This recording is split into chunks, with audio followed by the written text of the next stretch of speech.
Santiago, de Josermo Murillo Bacarreza. En la atmósfera gris y silenciosa de ese día ambiguo había como un jadear imperceptible y agonizante, como si toda la vasta planicie se adurmiera inquieta bajo la pesadumbre de alguna cuita. Más relieve tenían las cosas y la calma era más densa. Las abarcas del mozo caminante chasqueaban únicas en el suelo duro del camino ceniciento, como si a todo el paisaje le hubiera dado un brochazo de la misma pintura. Ni las aves éticas que otrora revoloteaban entre las matas y los guijos daban sus trinos lamentables a la polifonía agónica. Entonces, como para acompañarse de alguien que le diera la sensación de seguridad en medio de aquella vastedad horizontal que se confundía muy lejos con las cenizas del cielo nublado, el mozo expandió de su quena la rima sollozante y larga como la demanda de una mujer sin consuelo. El eco se difumaba quejumbroso entre los cerros y halcones que, a un flanco, se dibujaban, remotos, con un violeta pálido y desteñido. Tras de esas cumbres, como parpadeos imperceptibles, leves relámpagos demostraban que en otras comarcas la lluvia escondía copiosa con júbilo la fiesta popular, como si comprendiera la bondad de su ayuntamiento con el duro suelo, siempre árido y sediento. La flauta se apagó.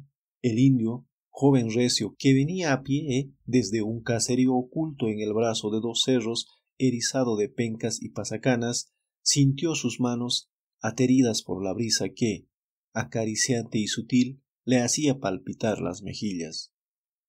Las matas de paja, que el frío había dorado, afinaban sus arpas para una canción que el altiplano saluda al cortejo interminable de los vientos. Una densa nube de tierra, hecha remolino caprichoso, se aproximó elevándose muy alto como lábaro de triunfo, anunciador del huracán impetuoso. El polvo se le adhirió al mozo en el traje y en los párpados, y los pajonales inclinábanse como una rubia y dócil cabellera, vibrando en una canción lúgubre que a instantes se hacía aguda como un grito desgarrante, y que tornábase después grave como si un hombre gimiera con trágicos sollozos. 1000 sirenas escondidas no hubieron hecho orquestar mejor. Después, como una corte infinita de héroes menos epónimos, pasaron otros vientos con la marcha triunfal de las pajas de todo el altiplano, y fuéronse a ras del suelo sin levantar un átomo de polvo, como si fueran bandadas de aves gigantescas y sedosas. La atmósfera se hizo más densa, el gris se iba ensombreciendo con un color de crepúsculo y los centelleos eran más dilatados. Aún distaba algo para alcanzar el villorio donde los demás indios, de pie en las puertas de sus viviendas, arrebujados en sus amplias chalinas, veían cómo la naturaleza había apagado todas sus luces y cubrían los campos con un manto de silencio y profundidad. Estaba muy próxima la tormenta. El mozo no podía abreviar su sendero, trazado como una línea recta a través de la llanura. El estrépito de un rayo cercano sacudió a las matas que concluyeron su monorrima. La tierra pareció palpitar agitada en convulsiones que, como ondas, repercutieron en las montañas distantes. La luz de la descarga iluminó, deslumbrante, todo el panorama.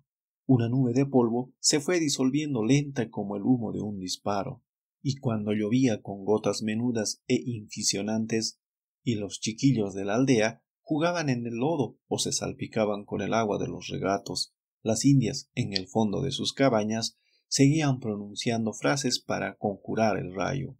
A breve distancia de la aldea sobrevino el relámpago y estalló el trueno. De su fervoroso panteísmo el símbolo era un apóstol, galopante en un corcel invisible y que donaba sus bienes con la consagración de los rayos. Santiago, Santiago, se decían ellos como una letania, mientras sus maridos tenían en la mente la imagen del dios paradójico. Por eso, concluida la lluvia y cuando los carriles del camino estaban inundados todavía, salieron hombres y mujeres en dirección al sitio donde había ocurrido la explosión. El mozo viajero estaba agonizante, la descarga lo había herido y, en demanda de instintivo auxilio, se había revuelto en el lodo, alzó los párpados somnolientos y dejó ver las pupilas sin luz, movió las mandíbulas en una palabra apagada.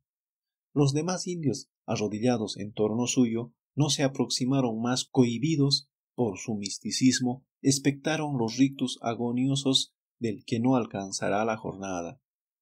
No se atrevieron a tocarlo por el temor de ofender la voluntad de Santiago, y esperaron, pacientes, que concluyera el último suspiro del moribundo.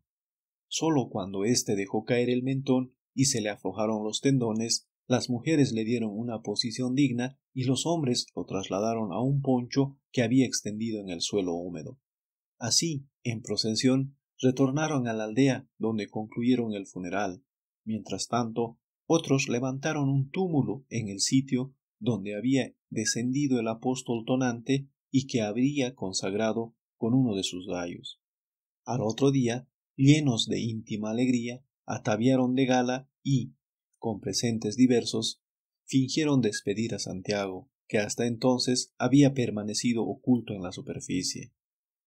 Era un baluarte más que los defendía de los malos influjos, y aun cuando no habían podido salvar al mozo, que cayera malherido, estaban satisfechos con esa promisora visita.